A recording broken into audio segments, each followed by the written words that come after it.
I would say just one of our next guests does the job. Our next guest, he is alpha. He is the alpha-ist of all the men out there. The alpha male? You get what I'm saying. He's the man. He's Quinton Rampage Jackson. I say one Quinton, prime or not, against the big silverback gorilla, does the job. Let's see if he, in fact, agrees with me. Is he there? Yeah. What's up, Quinton? How are you? I was doing good till you just called me a silverback gorilla. What the No, fuck? I did not. I said one of you. You know, it's a big debate these days. 100 men, 100 of me, regular guy, you know, nothing crazy, against a gorilla. Who wins? I'm paying you the utmost respect and compliment. I'm saying one of you beats the gorilla. That's No. Listen, I chime in, and it sounds like you calling me one silverback gorilla, man. I thought we were boys. I love you. I love you like a brother. No, man, that's not cool. I always show up for your interviews and shit, and I didn't sign up to be called a one silverback gorilla, bro. Never. How you doing? I would never do that. You were I think. Can I break the fourth wall? How you do that? That's just like talking about things that maybe you're not supposed to talk about. It's just sort of like a figure of speech. I think I like to text people a lot of reminders. I think the last reminders today, like I was annoying you. You're like, all right, man, I got it. 12 o'clock. Yeah, I'll be there. Oh no. You wasn't annoying me. I just be doing a whole bunch of things at once these days. You know, I'm wearing a lot of different caps now, bro. I'm wearing a lot of different caps, and I was trying to get a beach. I mean, I was trying to do something important while you was, and I was texting you really. Okay. All right. Well, the last thing I want to do is ever bother you or offend you. Speaking of caps, you're rocking the UFL cap. And, you know, if I can also break the fourth wall with this, I remember a couple of months ago getting a phone call from you. You were doing an interview with a man named Harrison Rogers. He's going to be joining us in a bit as well. And you were like, yo, man, you're talking about this GFL, you're talking about this PFL. Like, you need to show the UFL some love. Well, the UFL has a big show this weekend. You're going to be a part of it. Can you tell us what you'll be doing for them? I believe it's on May 2nd in Phoenix. Yeah. May 2nd, Friday. My team OC, is going to be going head to head with Team Scottsdale, which is Henry Cejudo's team. And we're going to kick their ass, hands down, and beat the crap out that little munchkin. So there you have it. There are the teams. When you say teams, what does that mean? It's like, it's these 5 fights, and then there's points attached to the fights, right? Correct. In the first round, if you finish the guy in the first round, you get 4 points. Second round, you get 3 points. If the guy finished the guy in the third round, he gets 2 points. And if your guy win by decision, he gets 1 point. That's what the IFL screwed up with the point system. So this makes it a exciting event. It's almost like a dual meet when you wrestle. And the last time UFL had a show, it was Henry Cejudo versus Frank Mir's team, and it was the most exciting night of MMA fights I ever seen. Just the point system made it so exciting. Like I was on the edge of my seat because Henry Cejudo's team was winning the whole event, and then Frank Mir came back with a couple of first round finishes and took the lead, took the whole win. It was crazy, bro. You should have been there.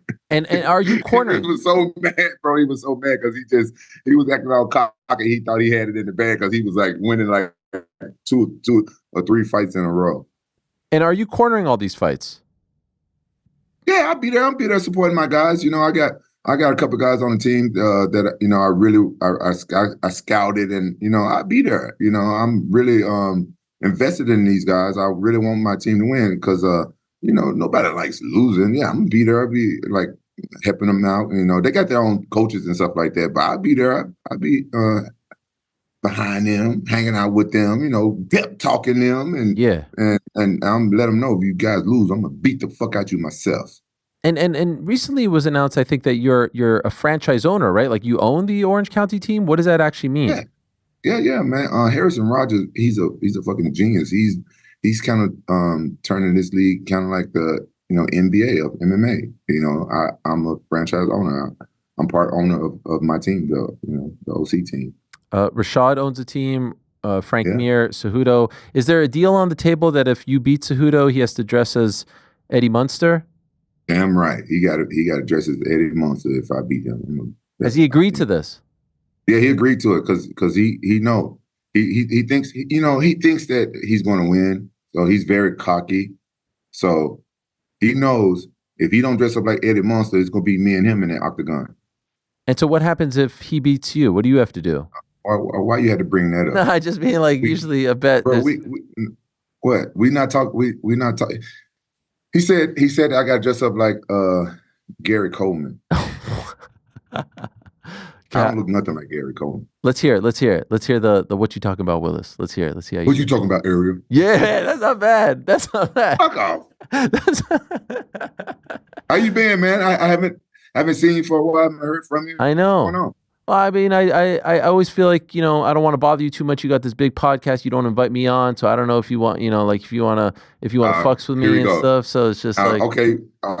Fuck off. We breaking the fourth wall. I invited you on the podcast and you was like, how much you going to pay me? And I ain't never charged you for an interview. I never said that. That's fucking crazy, man. That is crazy. Why you gonna lie? Why you gonna lie on live TV, bro? Why you gonna lie? You even said graciously, you said, we'll fly you out this, that. I said, I don't need anything.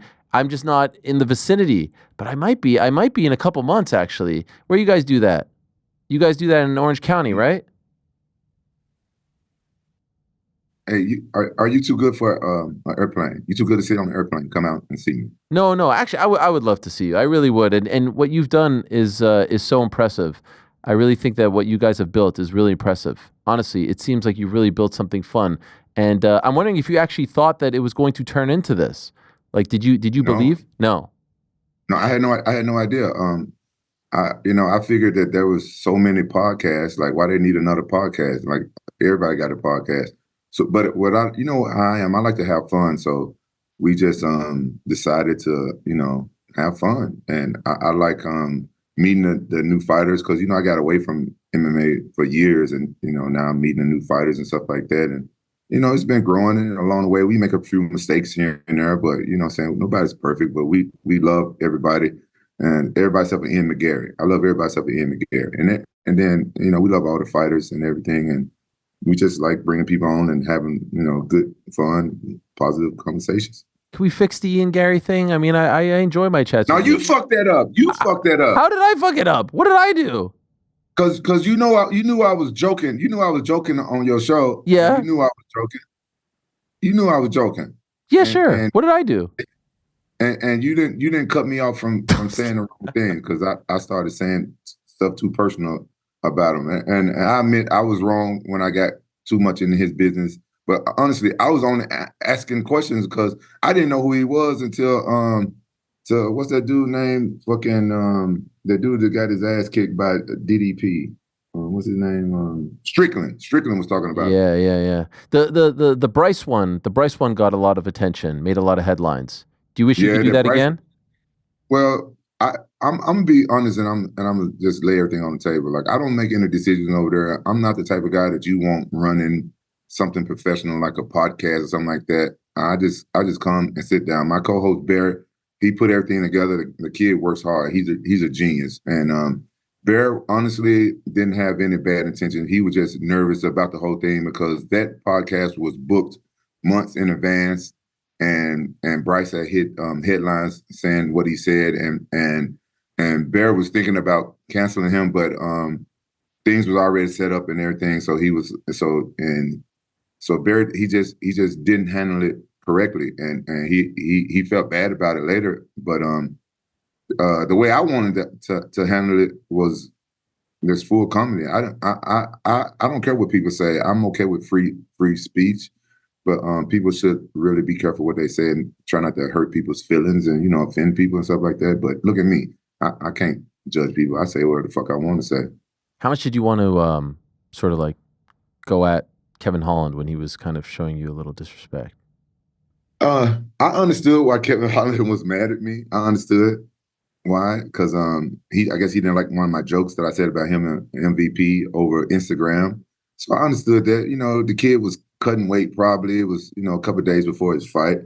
And honestly, at that time, Kevin Holland could have spit in my face and I wouldn't have done nothing because wow, so close to his fight, what I'm saying? I respect what goes into being a fighter and stuff like that. And I would never want to jeopardize another fighter from earning a living or not making it to the fight. Plus, Armin was there at the studio. He had hurt his back the same week, and I didn't want Uncle Dana to get mad. Like, damn, fighters going over to Jackson podcast and pulling out of fights and shit. So I let him have it. But I became petty, and that's why I made that 4570 song, because I was sitting the whole time like thinking like, what can I do to this kid to pay him back for telling me to shut the fuck up on my podcast and all this shit. And I knew I wasn't going to beat him up. You can't solve everything with violence 100% of the time. So I was like, oh, okay, I'm gonna be petty. I'm gonna get this kid back. So I dropped the diss song on his ass.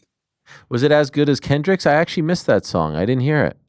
No, it's not as good as Kendrick's, but it's fun and it's a fun song. But I'm not a rapper. I just like pretending. You just play one on TV. Did you record it into like your phone or something, or like into a real? No, man, I went to the studio. I went to the studio. That song cost me thousands of dollars to make, and a music video and everything. What? It's a music video? It's a music video. It's on YouTube. Type in Rampage Jackson 4570. And what does 4570 mean?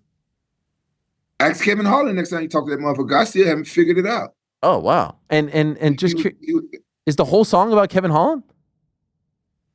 Basically, the song is basically telling Kevin Holland, like, just telling him like what I've done in this sport and who I am, and teaching him basically, be careful who you talk to because you ain't on my level, son. Basically, that's what the song basically is about. Oh, okay. Did he respond?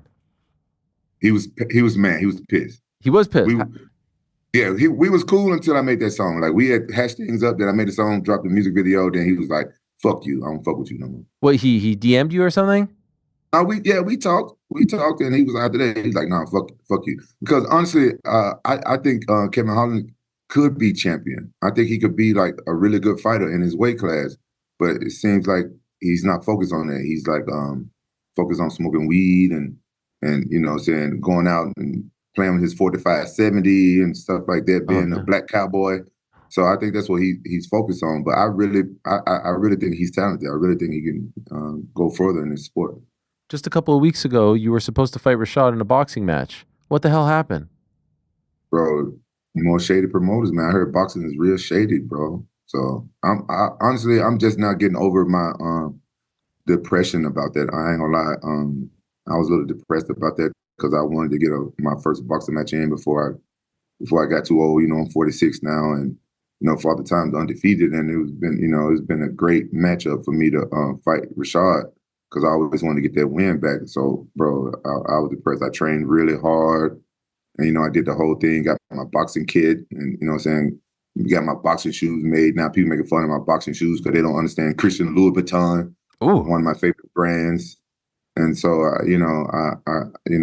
did everything right, and I was going to knock Rashad out. But, bro, I was so depressed. But then this UFL event came back up, and I've been waiting for this for so long. So honestly, this is real talk. Thanks to the UFL, I'm out here in Arizona, and I'm not depressed no more. I got something else to put my energy in.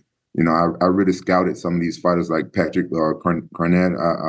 I really wanted this kid on my team, and this. I heard hanging out with these guys and I see what's coming for the UFL. It really lifted my spirits. So I was bummed by me not fighting, but me putting energy in these other fighters. It lifted my spirits, bro. That it was sad not being able to fight.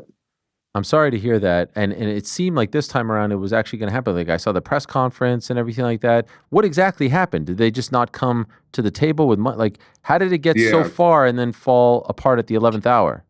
All right, so this is exactly what happened. And I guess in boxing, to solidify the fight or whatever, you're supposed to give a deposit. They're supposed to give us 10% of the purse, and so they gave us 5% of the purse as a deposit, and then they was going to give us the other 5 like a couple months down the line. So that the time for the other 5% came and went, and my manager was like, "Whoa," saying they already messed up by only giving us 5%, and then when it's time to give us the other 5%, they keep one day in us, tomorrow in us. So my manager was like, "Hey, just put the purse in the escrow, give us the other 5%, and then we solid." And then they never did that either. The escrow time came, passed, and went. And my manager was like, "Man, these guys probably don't got the money. They probably gonna try to stiff you guys if you guys fight, right?"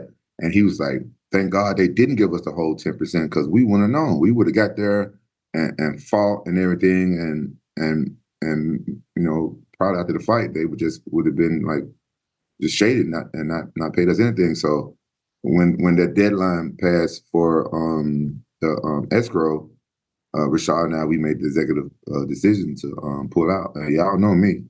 My pullout game ain't strong at all. I ain't want to pull out, but I did. And so where do you go now with the fight? Like, are you still going to shop this somewhere else? Are you going to try to do it under a different... Like I said, man, I'm focused on UFL. Okay. Now I'm doing other stuff, I was really depressed about it because I don't want to be like Mike Tyson, 60-something years old, fighting Jake Paul, because that's the only time Jake Paul would fight somebody like me and stuff like that. So I was trying to get it in while I'm young, man. I don't want to be 70 years old out there boxing, but I really want one boxing match because I ain't never boxed, man. I want to make this happen. How can I make this happen? I want to give back. I want to give back to the less fortunate. I want to do this how can I help? You working out there with those big boys in boxing, tell them, like, look here, get Rampage Jackson and Rashad, get them. It'll sell tickets. Does it have to be against Rashad? Well, I would love to fight. I would love to fight Rashad. I would love to fight. I box anybody, but I would love for it to be Rashad. No Shannon Briggs? Shannon Briggs, Rashad. All right. We need to make this happen. Are you saying that there's a chance, because of how all this went, and I know you had another fight last year that you're kind of maybe done? Like the dream of being an active competitor might end like this? No, because no matter what, if nobody pick up my boxing match, what I do is that I just pay an opponent out of my own pocket, and I just do it like at a gym somewhere in a box arena. So I'm just getting me one. But it's not going to be the same energy, but it'll be real for me. The person will, try to knock my head off, but it's because I get my jollies from entertaining a crowd and fighting in front of the crowd. So now that I'm streaming live on Kick, maybe I'll just stream it. I'll stream it on my channel on Kick. Maybe it's just thoughts that I'm saying, but I'm going to get a boxing match before I get too old. I'm going to do it. I saw you at the club on Kick, and someone pushed your cameraman. Yeah, don't fuck with my cameraman. I don't play that shit. Don't fuck with my friend. Why you got the footage? Well, I mean, I don't know where this. Why you showing the fucking footage? Should we not? I mean, I just wanted it for context. Take it away, guys. Take it away. He doesn't want the footage. I'm sorry. I thought we were. You were in the right. You backed your guy. That's right. Should we not show the footage? That's right. It's good production. Man, you got good production over there. I didn't know you had the fucking footage. We say things, they pop up. That's crazy. Technology. Let's look at it again. Can we look at it?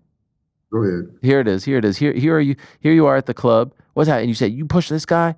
You got really mad. Can we hear some of it? Maybe we'll start from the beginning. Go ahead. Let's go from the beginning. Oh. Okay, here you are talking to some young ladies, putting some makeup on. Chapstick. Oh. Hey, come here. Did you just push him? Yeah, he pushed me. Why? He pushed me. Hey, he got the fucking camera. He didn't push you. All right. Get the fuck out of here before I fuck you up, bitch. I watched everything. You a fucking bitch. Hey, don't you ever touch my fucking cameraman. Don't fucking do that shit. Guess what? He pushed this guy for no reason. No, he didn't fucking touch I saw everything. It's on fucking camera. It's on fucking camera. It's on fucking camera. It's on fucking camera. All right, we're good. It's on fucking camera. What about Caitlin Clark over there getting in your face? I mean, that's crazy. I don't know what her problem was, but I felt like I was in the right. If I feel like I'm in the right, you know what I'm saying, I go to war for somebody. I don't like people fucking with my friends, my family, my kids. Somebody can push me. I'd be like, oh, okay, whatever, get the fuck out. But I don't like bullies. I don't like bullies. Despite what people think about me, like, I don't consider people making fun of somebody else a bully. I consider people doing bodily harm, physically touching someone. I figure that they're bullies, and I don't like people like that. I don't go around doing that. I joke around and stuff, but bro, that was bad. The whole story behind it was two girls was flirting with my cameraman because I guess girls really like his ugly ass. They be all over him.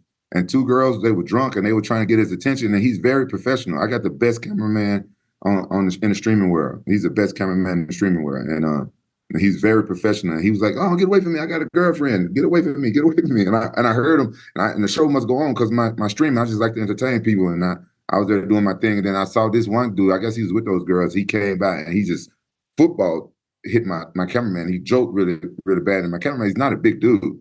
And I saw it, and I wanted him to get the fuck out of there. And I go to that place sometime, and the security know me. I don't cause problems, bro. I don't cause problems where I go. So I don't play with that shit, bro. And so what is that? Is that like a stream that's just continuous? They're following you around? Yeah, it's like basically it's like a live reality show. Bro. Wow. Reality, how long? How long does it go? We be having fun, man. Huh? How long does it go for? Like hours? It depends. I can do a 2-hour stream, or I can do a 10-hour stream. I can do however long, whatever I got going on. Lately, I've been trying to stream almost every night. I take breaks here and there, but it's fun, bro. That's been helping me with my depression as well, bro. I'm telling you, bro, I was really depressed about this fight. I was really bummed about this fight, and that's been helping me. That's been helping me out. The UFL card been helping me out. I'm just looking to do stuff positive and fun stuff, and streaming. It's really fun. It's real positive. It can get me in trouble though, because you know my personality. One day I might say some fucked up shit and people clip it. And I already made one verbal typo when I was talking with my dad, because I didn't know what a mukbang was. They clipped this. Some of my shit be getting clipped and people be making fun of me. So what is that? Mukbang? Yeah. I tell you, it's not a gangbang. I tell you that. That's what I learned. Okay. Have you ever been involved in a gangbang? No, I have not. I've not had the. I guess I was gonna say. No, I haven't. What? Wait, that don't sound too convincing. Why are you stumbling over your words? Well, I was gonna say I've not had the pleasure, but then I was gonna say, well, maybe that's not the. I don't know. You don't sound too convincing. How about you? Have you ever? No, hell no. Okay, no, hell no. No, I don't get that. How are things on that front? Everything's good, man. I'm still out here single. I'm not getting married ever again. I finally passed that chapter in my life. I had the longest lasting divorce in probably divorce history. I was divorcing for like 18 years. Finally free and clear. I made that mistake and never doing that again. So I'm just happy. I'm just living my life, buddy. You already ruined one of the best relationships I ever had. And so I'm never getting like real serious with a woman again. I'm keeping, the field open so I can come and go as I please. I didn't even know you were married and got divorced, to be honest.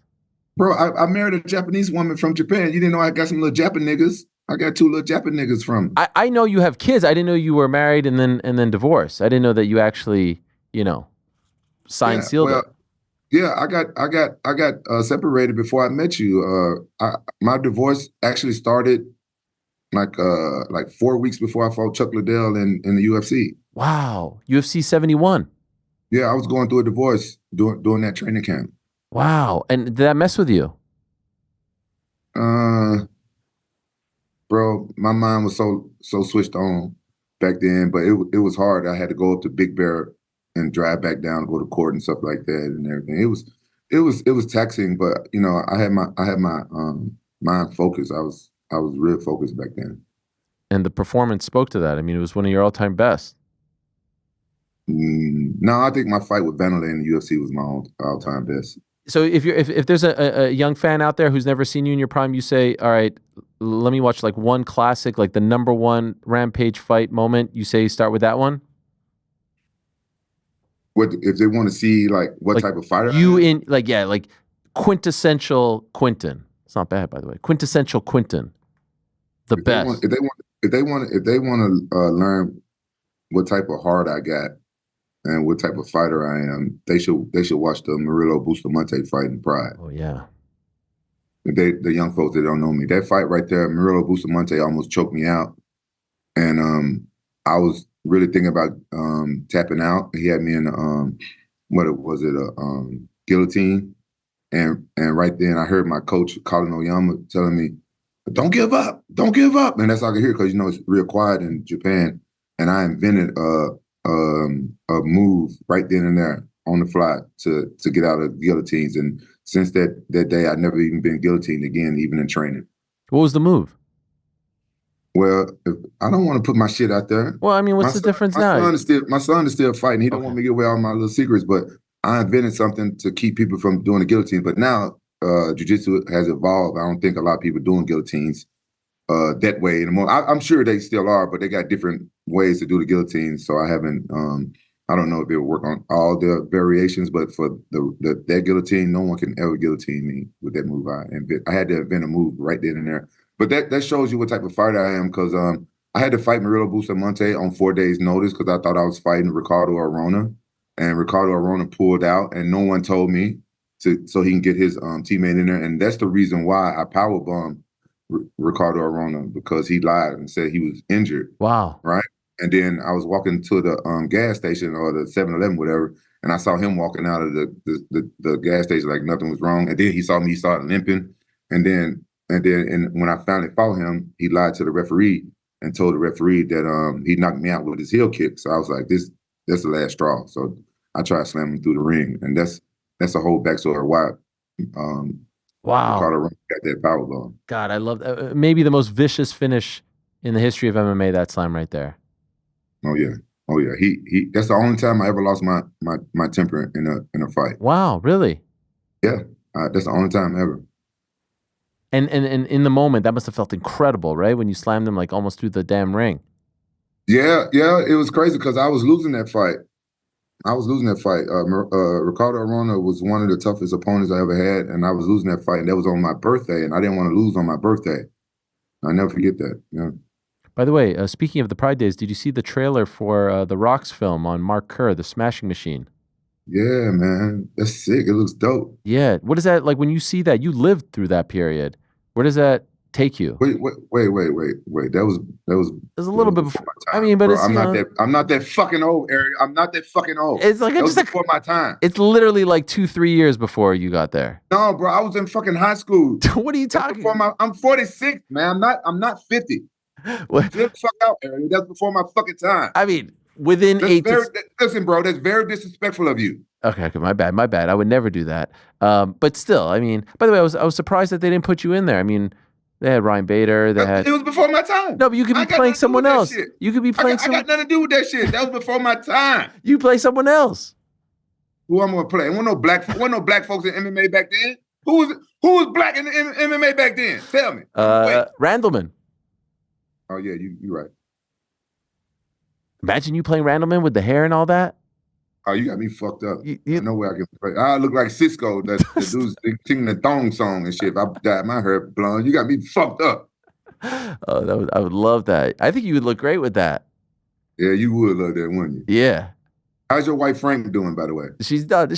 Man, that video is crazy. It's crazy, man. It's literally, I swear, like twice a week it gets sent to me. Someone's even like famous came up to me. He's like, I love your interviews with Rampage. I'm like, let me guess, you're talking about the one in the back in 2010 where he says my wife Frank. Isn't that amazing? Yeah, man. Yeah. And you know what's crazy? I work with Frank now. It's like my right hand man. Who, me? Who, Frank? Frank who? He works on my show, Frank. We met. Frank who? Your wife? No, after all these years, we actually came together. You and Frank came together. How did that happen?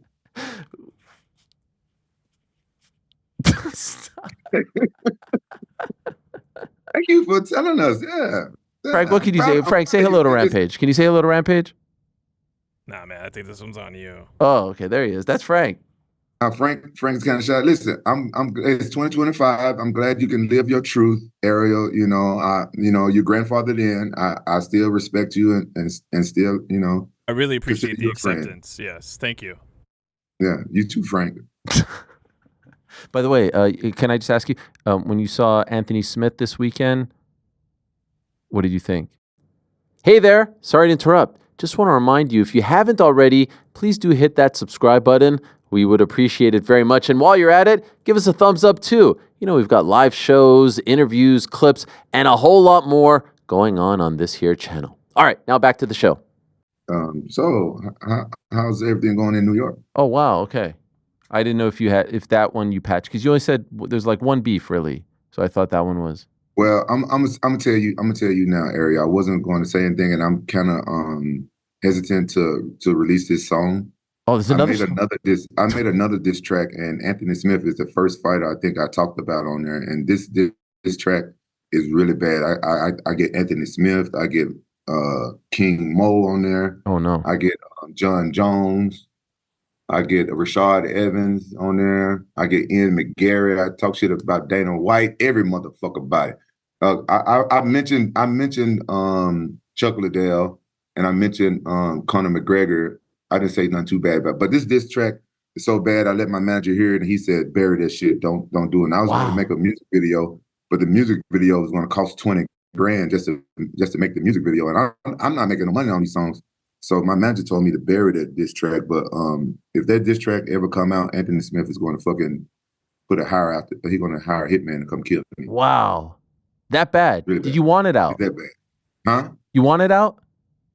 I don't know. I don't know if it's funny, but I don't know. I don't know if I should put it out. My plan, I wanted to make music for MMA fans with my personality, you know, just joking around and laughing and stuff.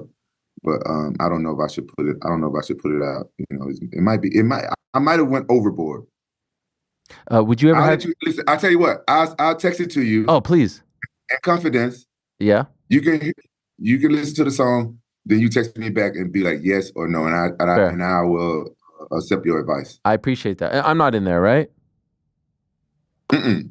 Thank God. I didn't have enough room for your nose. Yeah, no, I appreciate that. Thank you. Would you ever have Dana, by the way, on the show? Yeah, we would love to have Dana on the show. You know, the show, the podcast is not about me or who I like or who I don't like. You know, I always try to let the guests have the floor and stuff like that. And but honestly, I got no problems with Dana. What I said about him in my song that I just mentioned, it was just words. You know, it was just like, you know, making a song. Like it was nothing really. I just mentioned him something wearing a tight suit, wearing his suit's too tight. It's just funny shit. Yeah. Now, I don't think Dana would take it personal what I said, but I think King Mo will most definitely hate what I said because I talked about fucking his baby mama. Oh no. Oh yeah. Why you say that? Because I fucked his baby mama. Oh, because you did. I thought you said you wanted to. I fucked his baby mama. Oh. After your fight? What fight? With him? Yeah. Oh yeah. This was after the fight. King Mo, he rubbed me the wrong way, and I'm just in my petty era. That's the name of the song, Petty.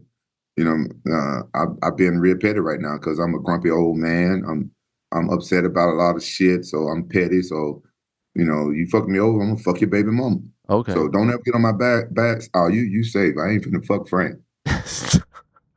You safe. I want to come out there. I legitimately, I hate to hear that you're depressed or down to this or petty or upset or ornery. I want to come and give you a big hug.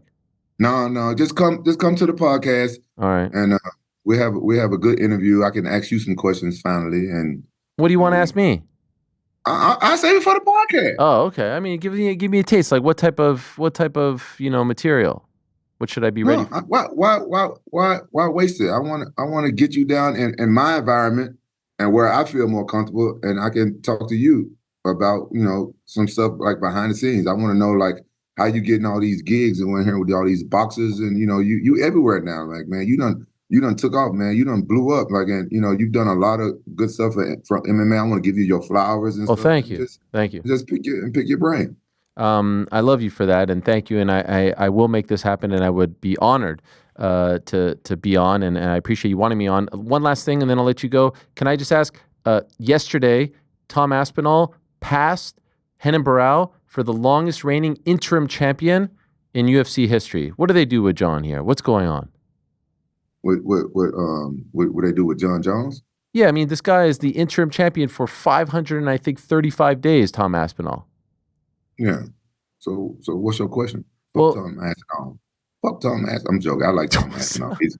I'm joking. I like Tom Aspinall. He's a great champion. He's a great fighter. I think him and John Jones should get in there and squabble. You know, but you know, you got to respect John. He wants that bag, and you can't help but respect him. You know, John Jones is a GOAT. I have to say it. I take my head off to him. And he deserves the bag. So, you know, if the UFC want to see him and Tom Aspinall fight, you know, give John Jones what he's asking for. 30 milli. Fuck it. They got it. Yeah, they got it. They got it. Goddamn. See, could you imagine 30 million in the club like this?